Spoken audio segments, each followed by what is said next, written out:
Ako nga pala si Renato Salinas Carlos, na isang empleyado, office staff.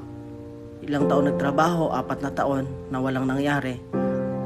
Matagal ko nang pinagpe-pray na magkaroon ng magandang opportunity. Nananalangin ako, sabi ko gusto kong magkaroon ng magandang opportunity na pwede mangyari sa buhay ko.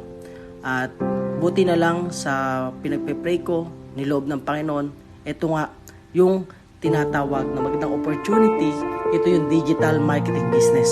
Salamat sa Panginoon dahil sa digital marketing business, dito ko naranasan magkaroon ng time freedom, financial freedom nang hindi ko nararanasan sa pagtatrabaho ko.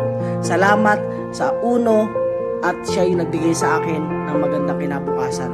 Buti na lang may digital marketing business ang ginagawa ko ngayon.